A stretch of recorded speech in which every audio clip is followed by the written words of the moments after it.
ربنا ويرضاه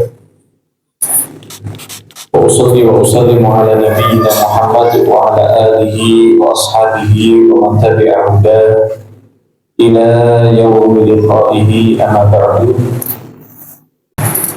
Baik, ahibati fillah rahimani wa rahimakumullah.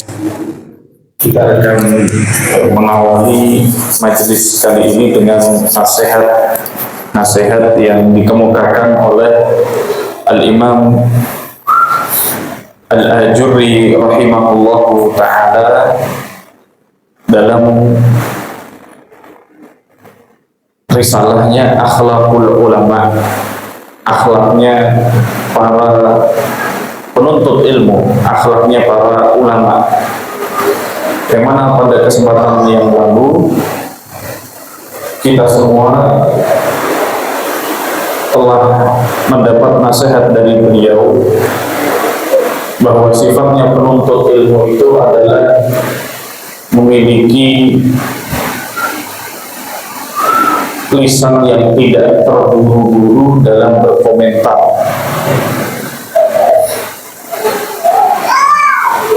Diamnya lebih panjang daripada pembicaraannya, sehingga ketika terjadi hal-hal yang banyak orang berkomentar, yang mana itu disebut dengan fitnah atau petaka-petaka, seorang yang berkecimpung, yang hadir di majelis ilmu itu memiliki sifat yang membedakan dari orang-orang lain.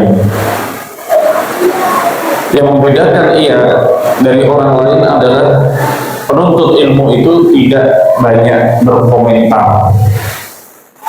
Dia tidak mengomentari apa-apa saja yang sedang muncul di tengah-tengah manusia. Tawilus sukut amma la ya'nihi.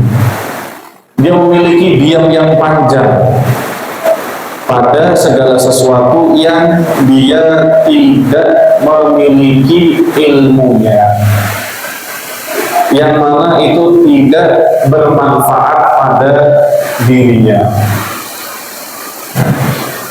Ahibati rahimani wa rahimakumullah, banyak dari perkara-perkara yang viral itu tipenya adalah al-ilmu bihi la yanfa', tahu kita tidak dapat manfaatnya, wal jahlu bihi la yadur, kalaupun kita tidak tahu itu juga tidak ada sesuatu yang berbahaya. Nah, ini hal-hal yang viral, hal-hal yang sering muncul di sosial media, itu kebanyakan sifatnya demikian. Al-ilmu bihi la yanfa', kita tahu, kita komentar, itu tidak ada manfaatnya. Wal jahlu bihi la yadur, dan ketika pun kita tidak tahu perkembangannya seperti apa, kemudian kita diam, itu pun juga tidak mengurangi apapun dari diri kita. Sedangkan ketika kita mengetahuinya, hati kita mengikuti, mata kita mengikuti, lisan kita berkomentar, tangan kita menuliskan, itu jejaknya terekam di dalam catatan amal perbuatan kita. Allah Subhanahu wa ta'ala berfirman dalam surah Al-Isra, "Wa la taqfu ma laysa laka bihi 'ilm." Janganlah engkau ikuti apa saja yang tidak kamu ketahui ilmunya. Inna sam'a wal basara wal fu'ada kullu ulaika kana 'anhu mas'ula. Ketahuilah sesungguhnya pendengaran, penglihatan, hati, semua itu pasti akan dimintai pertanggungjawabannya oleh Allah Subhanahu wa ta'ala. Ya.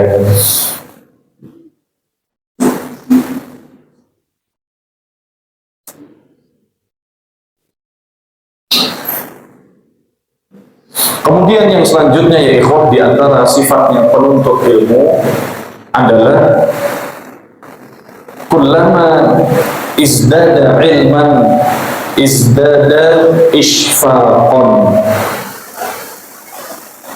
Apabila bertambah ilmunya, maka akan bertambah pula kasih sayangnya. Nah, ini yang ada pada orang-orang yang menuntut ilmu. Ya, semakin banyak lisannya, itu bukan semakin banyak ilmunya, bukan semakin banyak komentar pedasnya kepada sesama muslim. Semakin banyak ilmunya, bukan semakin banyak catatan-catatan yang tidak baik di tengah-tengah kaum muslimin. Justru ketika dia itu semakin bertambah ilmunya, maka harusnya dia itu memiliki sifat al-ishfaq asyafaqah, semakin besar kasih sayangnya. Dan itu adalah sifatnya orang-orang yang beriman.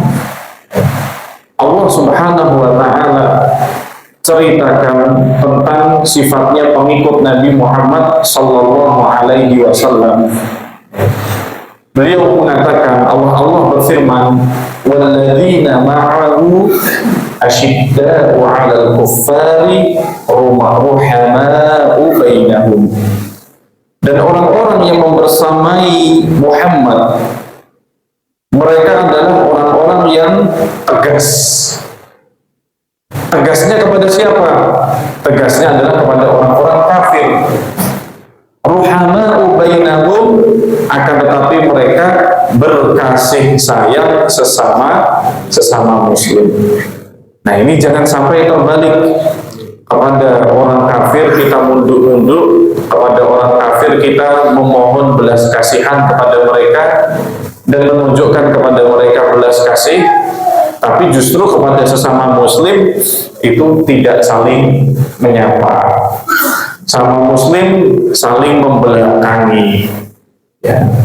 Hanya sekadar beda pengajian saja ketemu itu tidak senyum. Wah, ini luar biasa, ya. Luar biasa, ini ajarannya siapa?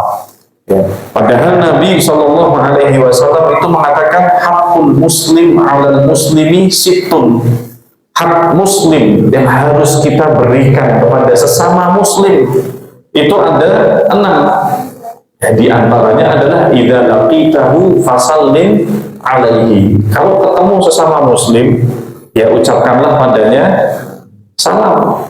Nah, ini kalau kita ketemu orang kafir saja, munduk-munduk, ya, memberikan jalan, mempersilahkan. Ketemu sesama muslim, sama-sama muslimnya, ya itu malah dipesenguti, ya, berwajah masam, bermuka masam. Ya, berwajah masam, bermuka masam, muka kecut ketemu sesama muslim itu ditegur oleh Allah Subhanahu wa ta'ala, dan teguran ini kekal sampai hari kiamat. Di surah Abasa wa tawalla. Ini cukup menjadikan bahwa ketemu sesama muslim tapi mukanya kecut, wajahnya kecut, itu ya menunjukkan bahwa ya sifat itu adalah sifat yang tercela, tidak disukai oleh Allah Subhanahu wa ta'ala. Sehingga siapa saja yang mengaku sebagai penuntut ilmu, maka harusnya semakin dia berilmu, maka semakin menjadikan ilmu itu sebagai sarana untuk mengasihi satu sama lainnya.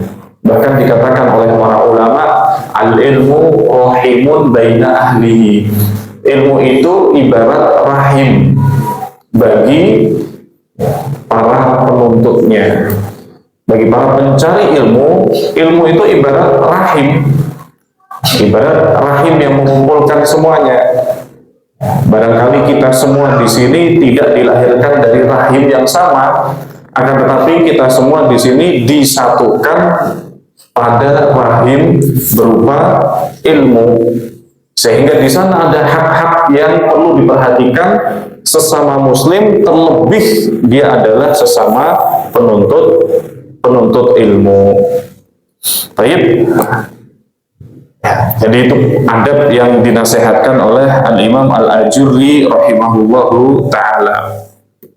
Adapun yang selanjutnya adalah kita masuk kepada bab yang ke-38. Bab yang ke-38 ini menjelaskan tentang mashur ra'si kullihi, membasuh kepala itu secara keseluruhan. Membasuh kepala itu secara keseluruhan. Ketika seseorang berwudu, maka saat ia membasuh kepala, yang dianjurkan dan ini yang diwajibkan menurut Al-Imam Al-Bukhari rahimahullahu ta'ala adalah membasuh kepala secara keseluruhan. Ahibati fillah rahimani wa rahimakumullah, kita semuanya mengetahui bahwasannya di sana terdapat perbedaan pendapat di kalangan para ulama terkait membasuh kepala ini.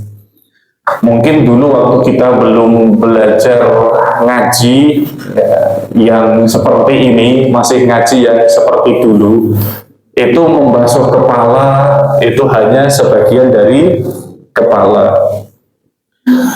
Maka memang di sana ada pendapat yang demikian. Membasuh kepala itu adalah sebatas sebagian kepala sampai pada nasiyah, sampai pada ubun-ubun saja. Sebagian dari mereka mengatakan bahwasannya cukup dalam membasuh kepala itu sebagian dari rambutnya, bahkan 3 helai rambut yang tersentuh dengan tangan itu sudah mencukupi.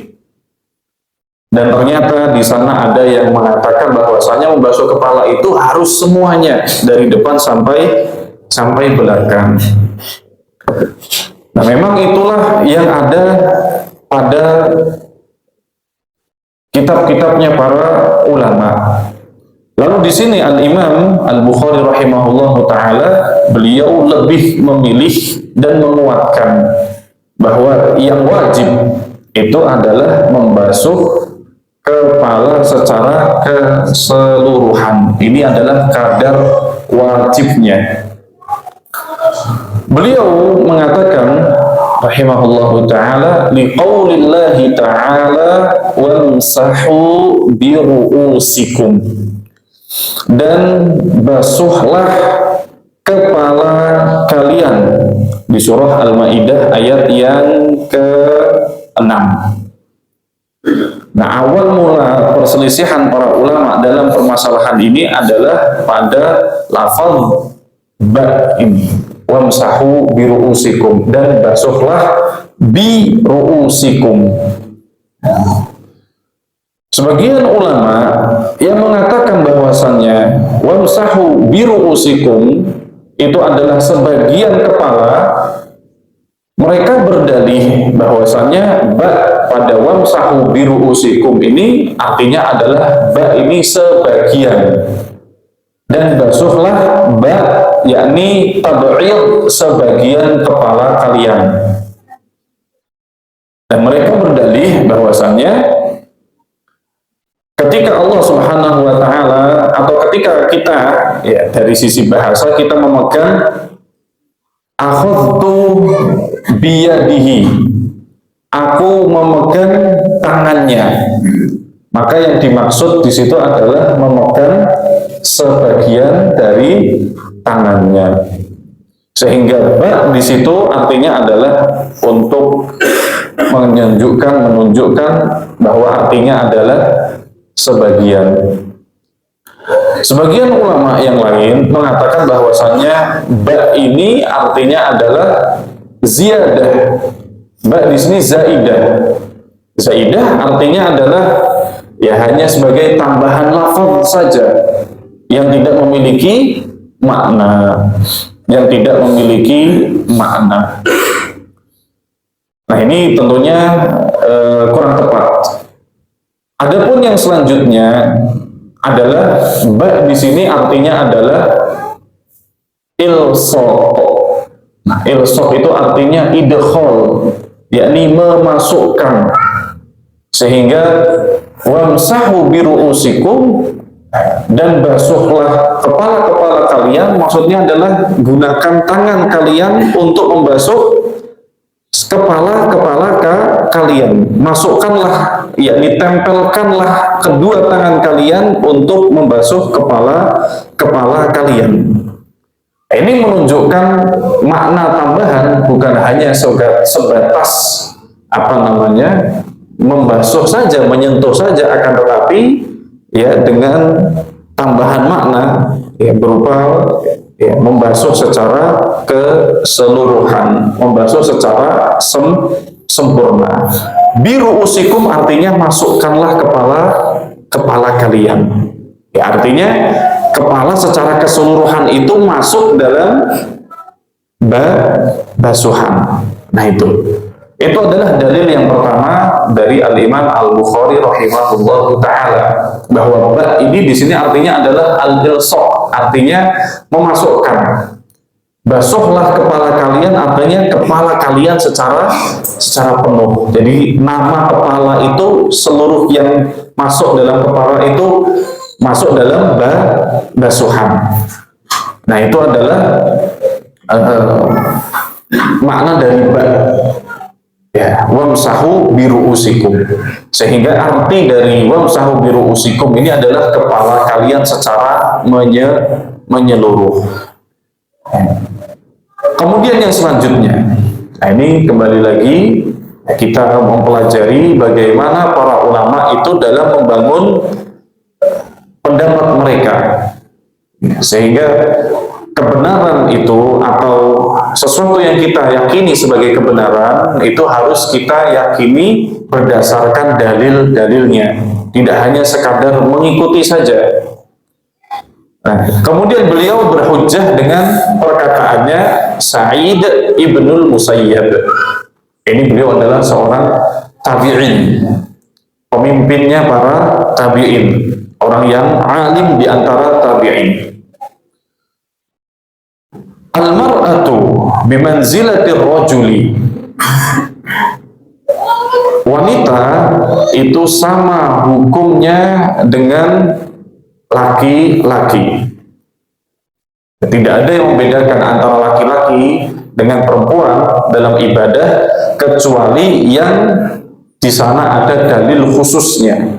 Kalau ada dalil khusus untuk wanita, maka itu khusus wanita. Tapi secara umum wanita dan laki-laki itu sama. Nah, konteks perkataan Sa'id bin Musayyib di sini apa? Tamsahu ala ra'siha.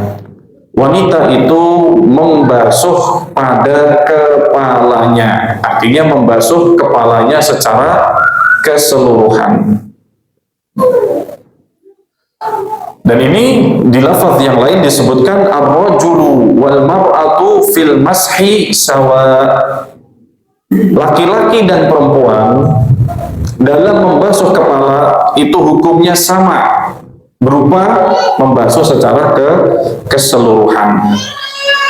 Jadi konteksnya di sini adalah ada orang yang tanya kepada Sa'id bin Musayyab tentang bagaimana wudunya wanita, apakah depannya saja ataukah semuanya. Maka beliau menjawab sama seperti dengan laki-laki. Apa itu? Wanita membasuh seluruh kepalanya. Nah, ini menunjukkan, jawaban ini menunjukkan bahwa yang dipahami oleh tabi'in itu adalah muridnya sahabat. Yang dipahami oleh para tabi'in adalah membasuh kepala itu secara keseluruhan. Nah, jadi yang dipahami oleh para tabi'in itu adalah membasuh kepala itu secara keseluruhan. Nah, ini sanadnya kan jelas. Sanadnya jelas dari tabi'in melihat mengikuti siapa? Para sahabat. Para sahabat melihat dan mengikuti Nabi Muhammad SAW. Ini kan jelas. Ya.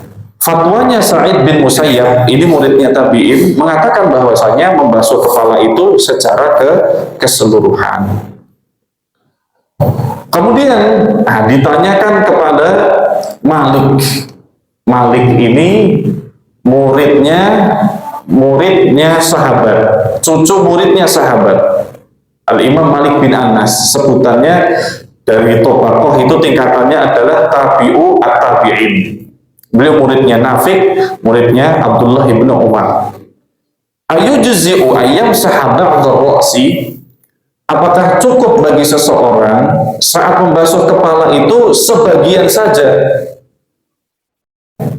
Maka beliau menjawab, berfatwa dengan hadisnya Abdullah bin Zaid. Ya, hadisnya yang akan kita baca ini. Yang mana di sana beliau mengatakan, masaha Rasulullah sallallahu alaihi wasallam fi wudu'ihi min nasiyatihi ila qafahu thumma radda yadayhi ila nasiyatihi famasaha ra'sahu kullahu. Wudunya Nabi sallallahu alaihi wasallam adalah membasuh kepala dari ujung kepala sampai tengkuk, kemudian dikembalikan dari tengkuk menuju ujung kepala, sehingga Nabi membasuh kepalanya secara menyeluruh. Nah, ini yang berkata adalah kelasnya tabi'ut tabi'in, ya, pengikutnya tabi'in. Berarti itu kalau dari Nabi turun sahabat, turun sebutannya adalah tabi'in, turun berarti generasi keempatnya tabi'u at-tabi'in. Berfatwa dengan fatwa bahwasanya membasuh kepala itu secara keseluruhan. Kalau ada orang membasuh hanya sebagian, ya maka beliau mengatakan tidak sah, karena Nabi itu membasuhnya secara kalau ada orang mengatakan bagaimana membasuh secara sebagian, beliau mengatakan bahwasanya Nabi itu ketika berwudu semuanya. Baik.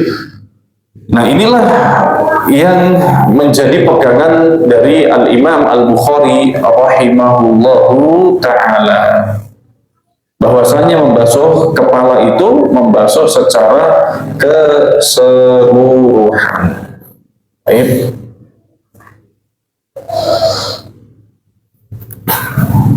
Lalu beliau membawakan hadis dengan sanadnya, ya, sampai kepada Abdullah ibnu Zaid. Yang mana Abdullah ibnu Zaid itu, ya, beliau adalah seorang alim di kalangan para sahabat, dan beliau sedang berjalan-jalan, ya, mengumpuli atau menemui beberapa murid-muridnya atau tabi'in. Ya, beliau adalah seorang sahabat yang sedang berjalan dan menemui sekelompok orang yang sedang duduk-duduk. Lantas mereka mengatakan, "Atastati'u an turiyani kaifa kana Rasulullah sallallahu alaihi wasallam yatawadda?" Apakah engkau berkenan? Apakah engkau bisa memperlihatkan kepada kami bagaimana dulu Nabi sallallahu alaihi wasallam ketika berwudu? Maka Abdullah bin Zaid mengatakan, "Na'am." Iya, saya akan contohkan. Fada'a bima'in fa'afragha 'ala yadayhi fawasala marratain. Lantas ia meminta untuk dibawakan air. Fa'afragha 'ala yadayhi. Lantas ia meminta agar airnya itu dituangkan di kedua tangannya. Fawasala marratain. Lantas ia mencuci tangannya 2 kali cucian. Nah, ini menunjukkan saat kita mencuci tangan itu hitungannya tidak 1, 2, 3, 1, 2, 3. Akan tetapi saat mencuci tangan itu mencuci secara langsung bersamaan, ya. 1, kemudian ambil air lagi, 2, ya. Jadi 2 tangan ini dihitung 1 hitungan, ya, 1 hitungan. Thumma madmadah wastanthara salatan.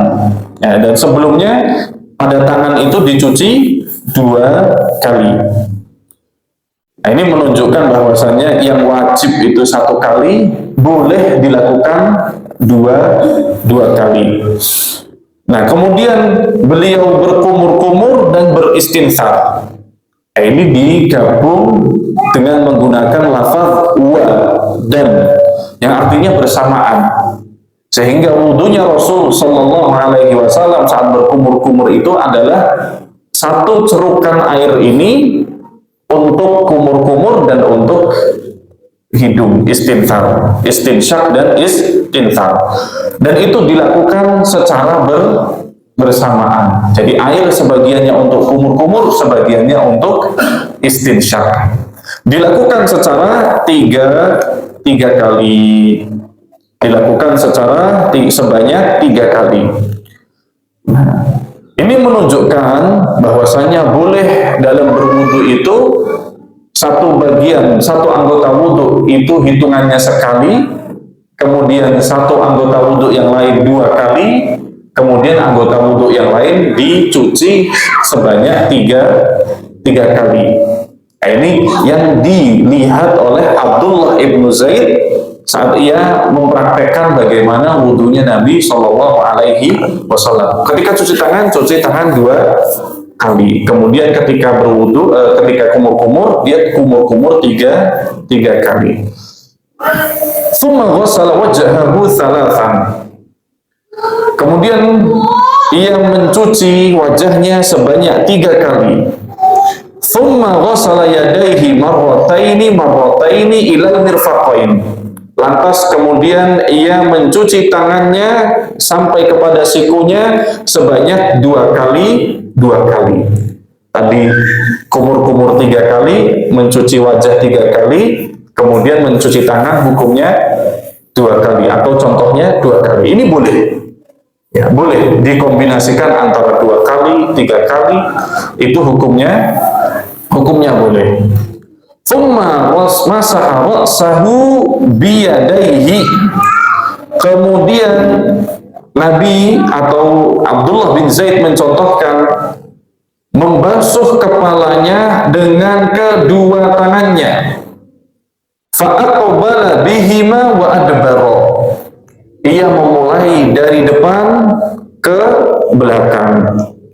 Bada'a bimuqaddami ra'sihi, yang dimulai dari bagian depan kepalanya, hatta dhahaba bihima ila qafah. Lalu ia membawa kedua tangannya sampai kepada tengkuknya. Tsumma raddahuma ila al-makani alladhi bada'a minhu. Kemudian ia mengembalikan kepada tempat semula yang pertama kali dia membasuh kepalanya. Tsumma ghassala rijlaihi. Baru kemudian ia mencuci kakinya. Berapa kali mencuci kaki? Satu kali. Nah, ini di hadis Abdullah bin Zaid ini dicontohkan bagaimana wudunya Nabi Shallallahu Alaihi Wasallam, ada yang 2, ada yang 3, ada yang 1.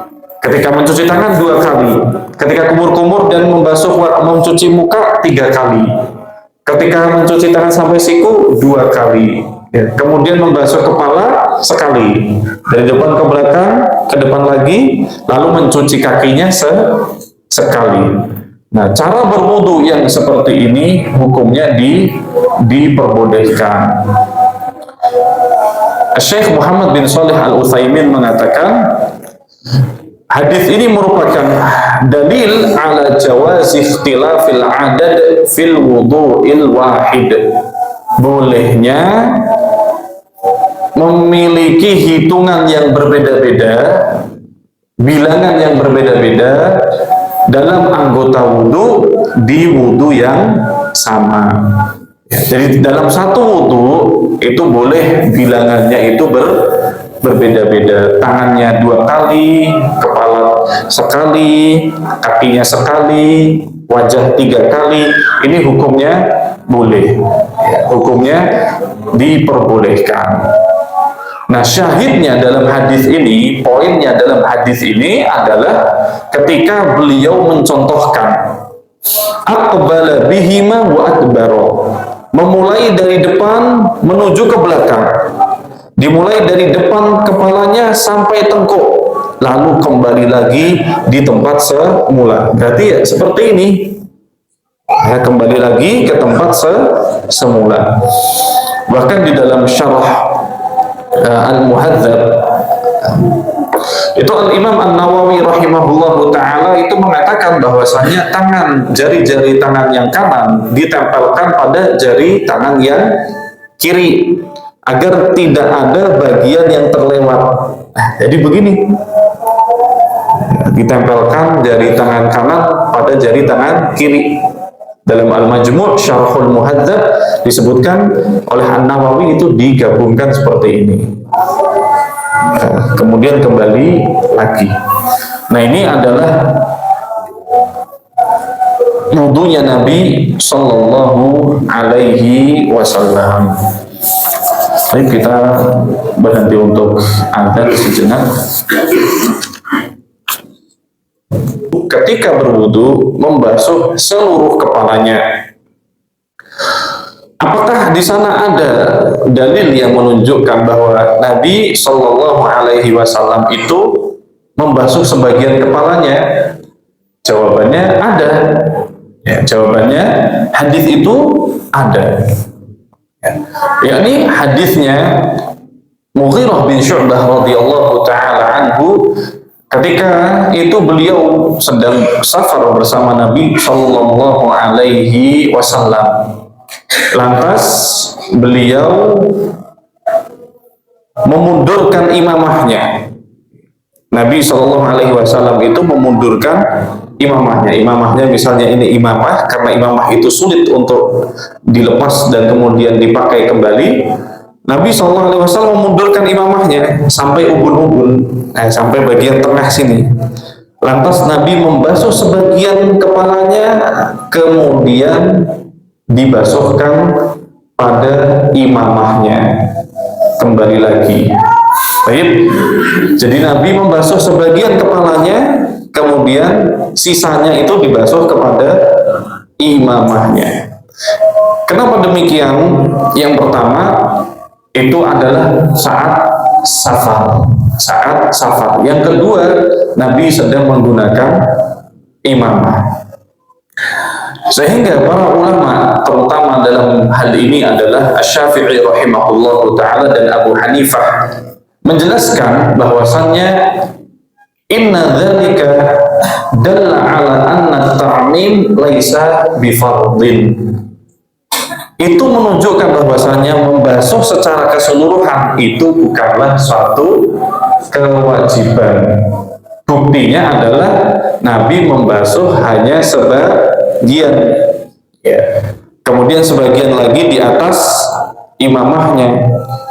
Nah, ini menunjukkan bahwasannya membasuh keseluruhan itu tidaklah menjadi wajib, tapi itu merupakan sunnahnya. Itu sunnahnya. Kalau Al-Imam Malik rahimahullah, begitu juga Al-Imam Ahmad rahimahullah, beliau mengatakan atau berpendapat bahwasanya yang wajib itu dari depan ke belakang sampai ke depan lagi.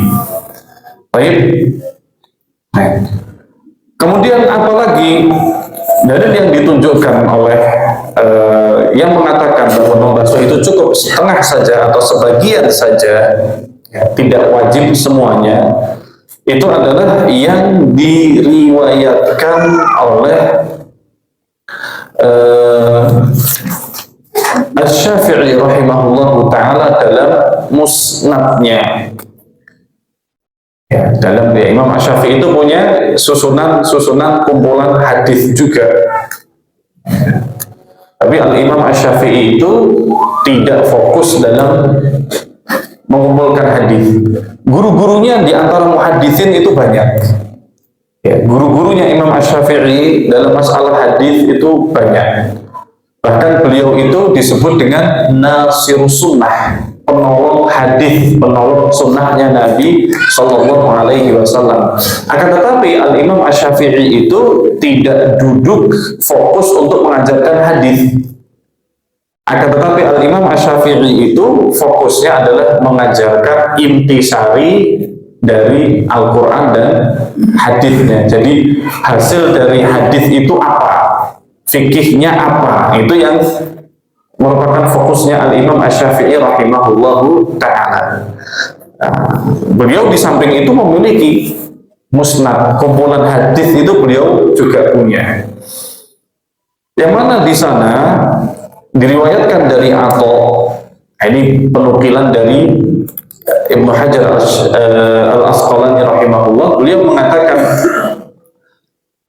anna Rasulullah sallallahu alaihi wasallam tawadda'a fahasara al-imamata ala ra'sihi wa masaha bi muqaddami ra'sihi, bahwa Nabi sallallahu alaihi wasallam menggeser imamahnya,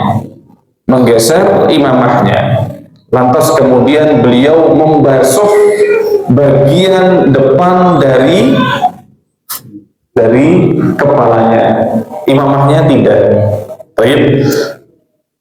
Jadi hadis yang diriwayatkan oleh Al-Syafi'i rahimahullahu ta'ala itu adalah imamah digeser ke belakang, Nabi membasuh hanya sebagian kepalanya, imamahnya tidak dibasuh, ya.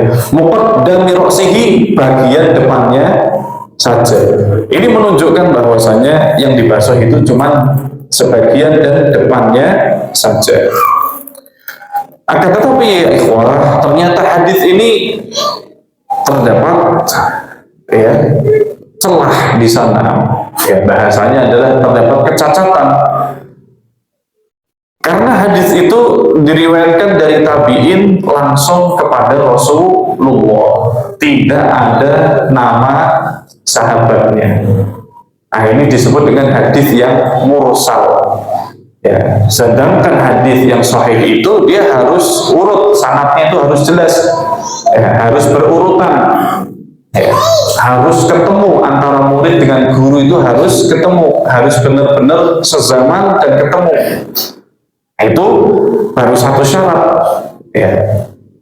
Di sini satu syarat itu tidak terpenuhi, atau itu muridnya sahabat, tidak kenal langsung ketemu dengan Rasulullah, tapi mengatakan bahwasanya Rasulullah itu menggeser imamahnya lantas membasuh bagian depan kepalanya. Karena hadis ini terputus jalurnya, sanadnya itu terputus, maka apakah bisa dijadikan sebagai hujjah? Ya. Nah, itu dia yang perlu kita perhatikan. Nah, Ibnu Hajar sendiri mengatakan wa huwa mursalun walakinnahu i'tadadahu bimaji'ihi min wajhin akhar mausulan. Akan tetapi ada jalur-jalur yang lain yang menguatkan jalur ini tersambung kepada Nabi Shallallahu Alaihi Wasallam, yang mana ini diriwayatkan oleh Al-Imam Abu Dawud rahimahullah ta'ala dari jalurnya Anas bin Malik. Jadi ada yang tersambung jalurnya sampai kepada sahabat Anas bin Malik, kepada Nabi Shallallahu Alaihi Wasallam. Akan tetapi fi isnadihi Abu Ma'qil la yu'rafu haluhu. Dalam jalur sanadnya itu ada orang yang namanya Abu Ma'qil, yang entah siapa orang ini, tidak diketahui keberadaannya, tidak diketahui asal usulnya, tiba-tiba ada. Ya, maka ini menunjukkan bahwa ya ada celah dalam apa? Riwayat tersebut, ya. Sehingga tidak bisa dijadikan sebagai hujjah, ya. Tidak sah untuk dijadikan sebagai hujjah, ya. Baik. Nah, kemudian yang selanjutnya, nah ini dalil yang selanjutnya.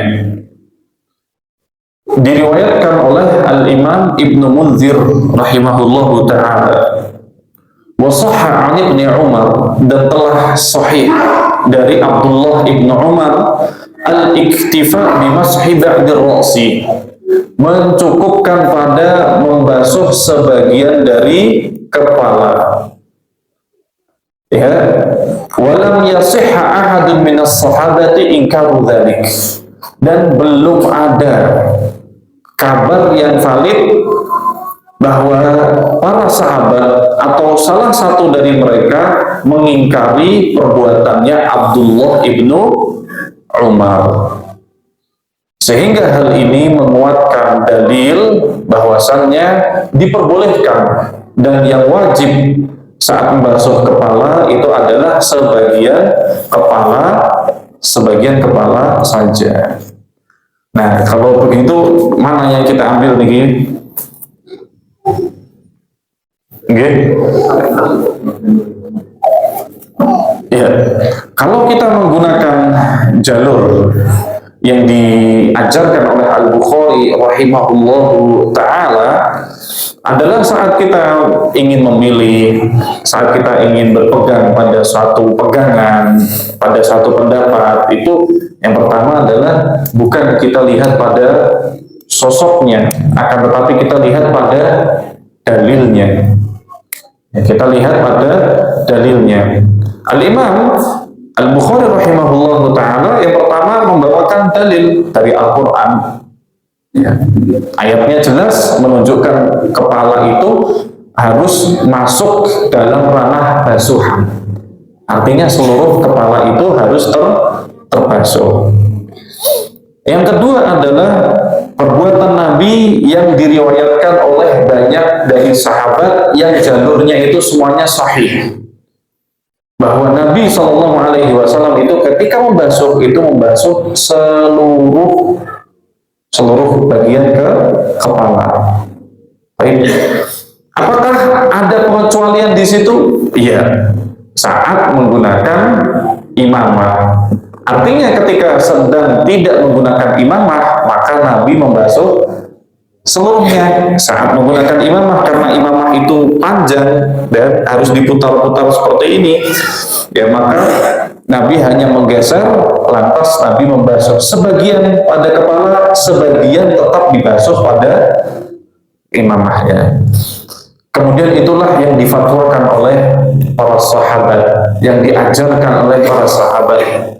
Kemudian itulah yang dipahami oleh para tabi'in dan difatwakan oleh para tabi'in. Oleh karena itu, yang dipilih oleh Al-Bukhari rahimahullah adalah yang tepat itu adalah membasuh seluruh kepala. Adapun dalil-dalil yang mengatakan membasuh sebagian tadi, yang pertama, sebagian itu kalau dalam saat memakai imamah. Yang kedua, yang hadis diriwayatkan oleh Asy-Syafi'i rahimahullahu ta'ala itu ternyata hadisnya terdapat, ya, hadisnya mursal, terdapat kecacatan di situ. Ya. Kemudian yang selanjutnya adalah hadisnya Abu Dawud yang sampai kepada Anas bin Malik, itu ternyata dalam riwayatnya terdapat rawi yang tidak dikenal siapa ini, asal usulnya dari mana, keadaannya seperti apa itu tidak dikenal. Nah, kemudian perbuatan sahabat, perbuatan Abdullah ibnu Umar, para ulama semuanya sepakat ketika fatwanya sahabat itu bertentangan dengan dalil, maka yang dipilih adalah dalilnya. Dan yang seperti ini banyak, yang seperti ini banyak. Contohnya adalah fatwa dan ijtihadnya Abu Hurairah saat membasuh tangan itu tidak hanya sampai siku, tapi sampai ketiak. Nah, ini pilihannya siapa? Abu Hurairah sendiri. Abu Hurairah tuh begini, ya, sampai ketiaknya. Begitu juga Abdullah ibnu Umar saat membasuh mata, saat membasuh wajah, beliau memasukkan air ke dalam matanya. Jadi ketika itu membasuh wajah, karena mata ini bagian dari wajah, maka Abdullah bin Umar itu juga memasukkan mata sebagai anggota yang dicuci.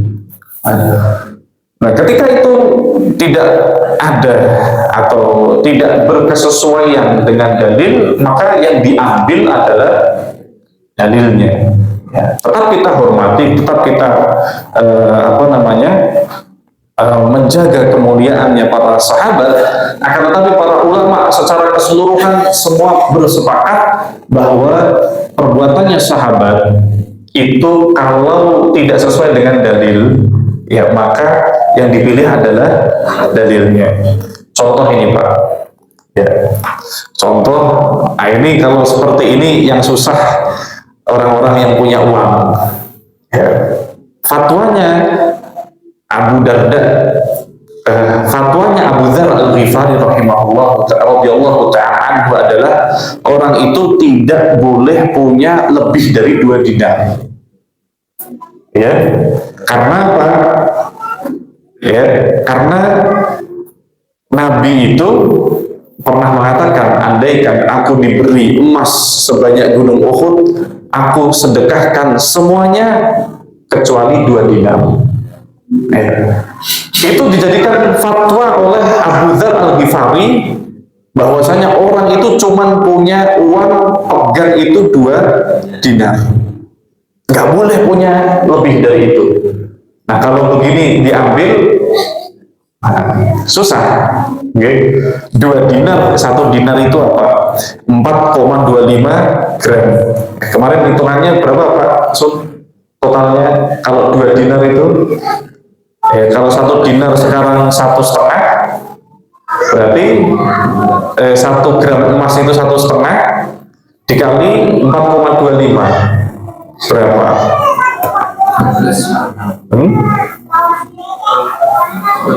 Kurang lebih 13 juta. Nah, itu orang cuma boleh punya itu. Kalau ada lebih, wajib dikembalikan kepada Baitul Mal, wajib disedekahkan. Nah, itu fatwanya siapa? Abu Dzar Al-Ghifari. Fatwanya Abu Dzar Al-Ghifari. Sehingga dia berselisih dengan Muawiyah. Waktu itu dia di Syam. Karena Muawiyah ini tahu, ini sahabat senior, termasuk As-Sabiqun Al-Awwalun, kaum muslimin. Dia adalah ulama.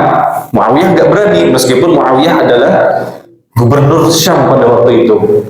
Akhirnya Muawiyah ngirim surat kepada Utsman untuk memanggil Abu Dzar Al-Ghifari. Akhirnya Abu Dzar Al-Ghifari itu dipanggil menuju kota Madinah. Karena di Syam itu dia bikin gara-gara. Setiap orang itu yang kaya langsung ditodong. Berikan hartamu, keluarkan hartamu. Nggak boleh simpan lebih dari 2 dinar, nggak boleh. Harus punya orang tuh cuma boleh punya 2 dinar. Selebih itu nggak boleh. Suruh disedekahkan. Akhirnya bikin masyarakat itu kacau. Muawiyah sendiri nggak berani menegur. Akhirnya disuratilah Utsman mensurati Abu Dzar. Abu Dzar ke Madinah. Ternyata sama juga. Dikira dia akan anteng dekat dengan Utsman, ternyata sama. Fatwanya adalah nggak boleh simpan-simpan uang. Jangan simpan uang. Ya. Ada uang lebih, sedekahkan. Ada uang lebih, sedekahkan. Kalau enggak, nanti akan disetrika. Nah, seperti itu. Nah, apakah ini fatwa diterima? Para ulama di kalangan para sahabat waktu itu tidak menerima fatwanya Abu Dzar. Karena apa? Hadis-hadis Nabi yang diterima oleh Abu Dzar itu biasanya nasihat khusus kepada Abu Dzar. Ya, biasanya nasihat khusus kepada Abu Dzar. Karena biasanya hadis yang keluar dari Abu Dzar itu di depannya ada kata ya Abu Dzar, wahai Abu Dzar. Jadi nasihat itu khusus untuk Abu Dzar. Nah, ketika Abu Dzar berfatwa tidak boleh kita itu punya harta lebih dari 2 dinar. Ya. Maka apakah itu diterima ataukah tidak? Ya, kalau diterima susah, ya. Antum cuma boleh ya cuma boleh punya uang sekitar 2 dinar. Di riwayat yang lain lebih susah lagi. Abu Dzar Al-Ghifari itu mengatakan, liyakun 'indaka dirhamain la thalitha laka fa innahu yadurruka wa la yanfa'uka wa anta la turiduhu. Milikilah cuman 2 dirham. Nah, ini lebih sedikit lagi. Jangan punya dirham yang ketiga, karena dirham yang ketiga itu akan membahayakanmu, tidak akan memberimu manfaat, dan justru akan membuatmu tidak suka. Jadi 2 dirham itu lebih sedikit lagi. Baik, apakah fatwa ini diterima oleh sahabat-sahabat yang lain? Nah, tidak diterima. Akhirnya Utsman panggil lagi, lalu ditawarkan, lautan haitana, ya bisa nggak kamu menjaga jarak dengan kami? Lantas kemudian Abu Dzar Al-Ghifari itu mengambil sikap, tidak mau dekat-dekat sama orang kota, tidak mau dekat-dekat sama orang kaya. Akhirnya beliau memilih tinggal di pinggiran kota Madinah, namanya Robadah. Itu padang pasir yang ya jarang orang tinggal di situ. Sedikit hanya orang lewat untuk haji atau orang lewat untuk umroh saja. Selebihnya ya sendirian. Nah, apakah kita ambil fatwanya Abu Dzar Al-Ghifari ini? Apakah kita ambil ketika kita ingin menggunakan fatwa para sahabat?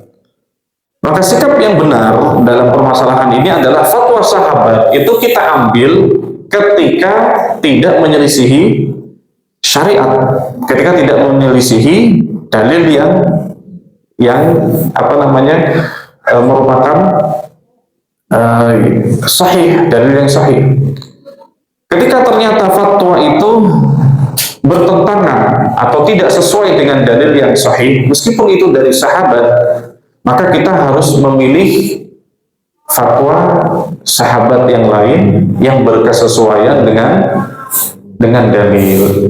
Maka sikap kita saat ditemukan ada orang yang mengatakan ini adalah perbuatannya sahabat, ini adalah perbuatannya sahabat, maka kita lihat ya, apakah perbuatan dan fatwanya sahabat itu sesuai dengan dalil ataukah tidak. Kalau sesuai kita ambil, kalau tidak sesuai ya, maka kita mengambil fatwa yang berasal dari sahabat yang lainnya yang tidak bertentangan dengan dalil.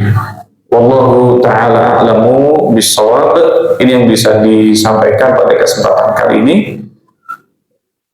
Mungkin ada yang ingin disampaikan atau ditanyakan kembali, silahkan sambil menunggu yang berwudu ya. Hadis yang dua tapi tidak disebutkan untuk membaca pelindung. Iya. Iya. Dalam masalah hadis itu, dalam periwayatan hadis itu diperbolehkan untuk menjelaskan atau diperbolehkan untuk memotong-motong bagian hadis dalam rangka untuk menjelaskan poinnya saja. Nah, itu ada di dalam hadis yang lainnya dengan riwayat yang lainnya. Kemudian yang selanjutnya merupakan kebiasaan dari para muhadditsun saat membacakan hadis itu, jika hadisnya panjang mereka potong. Ya, mereka potong sesuai dengan kebutuhannya. Atau yang selanjutnya adalah orang yang berada di majelis hadis itu tidak semuanya bisa menulis dan tidak semuanya mendengar secara keseluruhan apa yang disampaikan oleh gurunya. Nah, sehingga nanti murid-muridnya itu akan membawakan ternyata dari jalan yang lain, dari hadis yang sama itu terdapat lafaz ini. Kemudian dari jalan yang lain terdapat lafaz ini, dari jalur yang lain terdapat lafaz seperti ini. Nah, maka dalam kita membaca hadis itu ya, kita harus kumpulkan riwayat-riwayat yang berkaitan, kemudian baru kita menentukan hukumnya. Karena kadang-kadang dalam satu riwayat itu tidak disebutkan secara terperinci karena mungkin tadi syekhnya hanya menyebutkan sebagian sesuai dengan yang diperlukan, atau muridnya tidak menulis secara keseluruhan atau hanya dapat sepenggal saja. Nah, itu kan juga terjadi yang merupakan asal muasal sebab perselisihan pada air liur anjing. Al-Bukhari rahimahullah ta'ala itu hanya menganggap sahih pada lafaz idza walaghal kalbu fi ina'i ahadikum falyaghsilhu sab'an ulahunna biturab. Ketika ada anjing yang menjilat tempat minum kalian, maka cucilah 7 kali. Yang pertama dengan dicampur tanah. Di sana ada lafaz yang lain. Ada lafaz yang lain, yakni tuhuru ina'i ahadikum. Tapi itu tidak dipakai oleh Al-Bukhari rahimahullah. Di akhirnya juga atau di tengah-tengahnya ada lafaz yang lain, fal yuriqhu, hendaknya dia membuang air yang ada di situ. Itu juga tidak ada di riwayatnya Al-Bukhari rahimahullahu ta'ala, sehingga itu menjadikan hadisnya hadis itu menjadikan hasil hukumnya berbeda. Begitu juga pada menggerakkan kedua tangan. Perawi-perawi yang lain tidak menyebutkan menggerakkan jari telunjuk, afwan. Tapi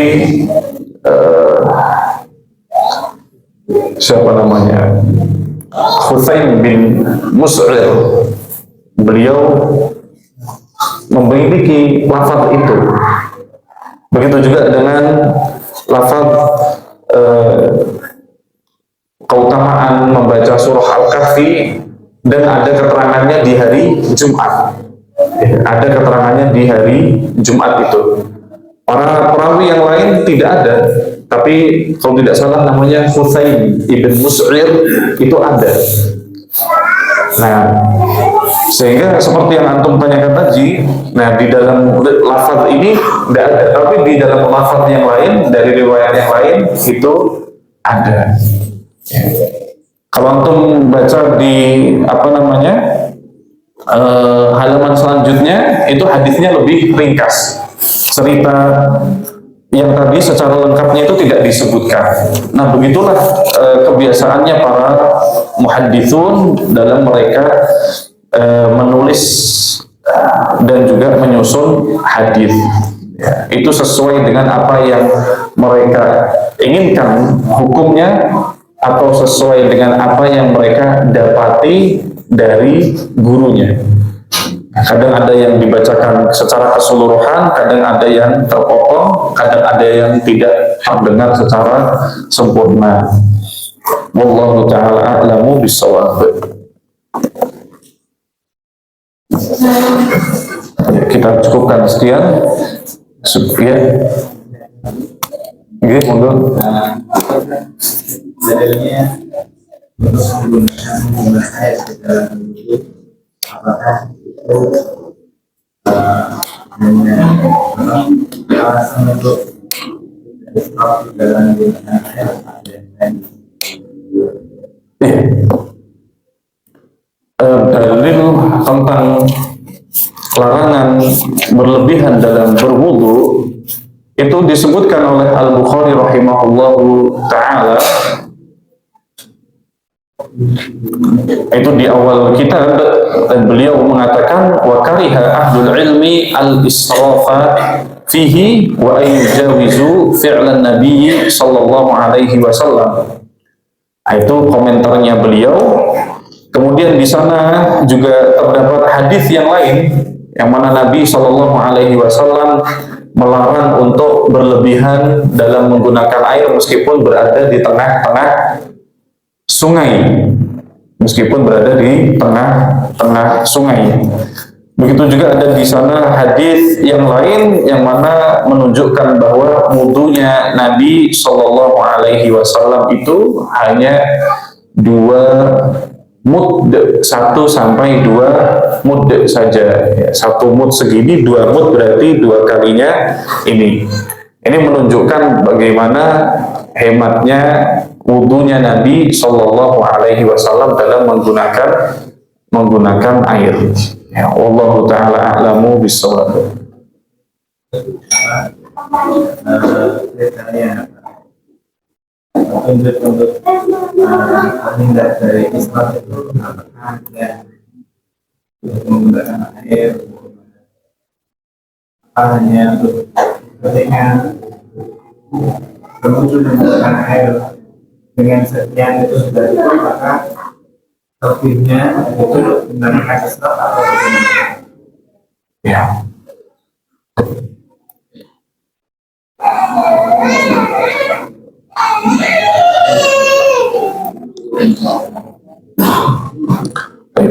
Adapun yang pertama dari perbuatan Nabi Shallallahu Alaihi Wasallam, selama itu tidak ditegaskan dengan ucapan, maka itu hukumnya adalah sunnah. Dan ketika seseorang tidak melakukannya, maka belum tentu ia jatuh pada pelanggaran. Itu kaidah yang berlaku di kalangan para ulama usul fiqh. Ya, ketika mereka membahas tentang perbuatan-perbuatan Nabi, baik itu tata cara atau bilangan tertentu atau jumlah tertentu, selama itu tidak diperintahkan, tidak ditekankan dengan ucapan, maka itu jatuhnya adalah sunnah saja. Baik, tidak sampai pada ranah wajib. Yang selanjutnya, ketika itu sunnah, maka ketika ditinggalkan, tidak serta-merta seseorang itu jatuh pada perbuatan yang terlarang. Baik. Nah, itu kaidahnya. Ketika kita bawa kaidah itu pada konteks boros atau tidak boros, ya, maka kita melihat itu dari ya, penggunaan atau yang pertama dari sisi boros itu sendiri. Ya, sisi boros itu atau al-israf itu adalah ketika seseorang menggunakan sesuatu atau membeli sesuatu yang dia tidak butuhkan. Nah, itu adalah kategori seseorang melakukan pemborosan. Saat ia melakukan sesuatu yang tidak ia butuhkan, melebihi dari kecukupan, nah, sedangkan dia tidak butuh hal itu, maka itu masuk pada kategori israf, ya, berlebihan. Maka itu masuk pada kategori berlebihan. Kemudian yang selanjutnya adalah itu dikembalikan kepada uruf atau penyebutan dan adah kebiasaan yang berlaku di masyarakat. Boros itu dan berlebihan itu seperti apa? Nah, kemudian yang selanjutnya itu dibawa pada dalil syar'i dari Al-Quran ataupun hadis apabila ada maka itu dikembalikan ke sana. Baik, sehingga ketika kita melihat praktek wudu yang boros seperti apa dan yang tidak boros itu seperti apa, ya kita yang pertama kali adalah berusaha untuk mencontoh bagaimana wudunya Nabi Shallallahu Alaihi Wasallam itu seperti apa. Baik. Kemudian yang selanjutnya adalah kita menggunakan air sewajarnya, secukupnya, sesuai dengan apa yang dikatakan oleh kebiasaan, sesuai dengan uruf dan sesuai dengan adat. Saat memang tidak ada dalil yang menunjukkan secara khusus penggunaan air sejumlah sekian itu dihitung boros. Baik, sehingga ketika kita melihat wudu sebagian besar dari kaum muslimin itu melebihi 2 mud, ya, apakah itu tergolong pemborosan, ya maka itu dilihat dari apa? Yang pertama, penggunaan 2 mud itu perbuatan Nabi yang apabila tidak ditegaskan dengan dalil maka itu hukumnya sunnah. Baik, apakah ketika melebihi 2 mud itu langsung dikatakan auto pemborosan? Maka itu membutuhkan dalil yang menunjukkan itu merupakan perbuatan pemborosan. Ketika tidak kita temukan dalil bahwasanya itu merupakan pemborosan, maka kita kembalikan kepada al-urfu wal-'adah. Karena para ulama fikih mereka bersepakat bahwasanya al-'adatu muhakkamah. Adat itu bisa dijadikan sebagai landasan hukum saat tidak terdapat dalilnya secara lugas, secara soreh, secara frontal dalam Al-Quran dan juga dalam Al-Hadis atau dalam ijma'nya para ulama. Maka kita lihat dalam urf itu kebiasaan dari sisi penyebutan, dan kita melihat dari sisi adah itu adalah kebiasaan dari sisi perbuatan. Ketika perbuatan itu dikategorikan sebagai pemborosan, ya itu jatuhnya boros, jatuhnya adalah israf. Kalau perbuatan itu menurut orang-orang dianggap tidak masalah, ya jatuhnya tidak masalah. Baik. Akan tetapi ya ikhwan, di sana para ulama memiliki kaidah yang lain. Qanunul hukmi laisa qanunal wara. Apa yang berlaku dalam hukum itu tidak mesti sama dengan yang berlaku dalam sikap wara. Kadang-kadang hukumnya boleh, kadang-kadang hukumnya boleh, akan tetapi demi sikap wara, menjaga diri dari segala sesuatu yang bisa membahayakan di akhirat, kita meninggalkan sesuatu yang boleh itu. Misalkan kita berwudu, air wudu itu jatuh ke serapan, ya maka kita wudunya itu asalan ya, cas, airnya ngocor banyak. Ya, kita lagi kumur-kumur airnya ngocor banyak. Nah, dengan anggapan lah tidak masalah karena kan itu air nanti kembali ke sumur resapan, akhirnya balik lagi disaring lagi. Nah itu kalau kita bicara akal-akalan hukumnya begitu.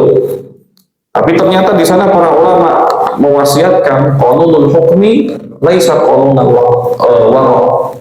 Apa yang berlaku pada hukum itu bisa saja tidak sama ketika seseorang memiliki sifat waro, kehati-hatian, agar supaya tidak membahayakan nanti saat di akhirat.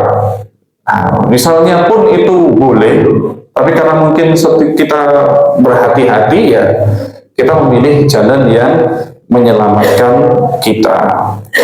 Wallahu ta'ala a'lamu bis-shawab. Kita cukupkan sekian. Subhanakallahumma wa bihamdika asyhadu an la ilaha illa anta astaghfiruka wa atubu ilaik. Wa sallallahu ala nabiyyina Muhammad wa ala alihi wa sahbihi wa sallam walhamdulillahi rabbil alamin.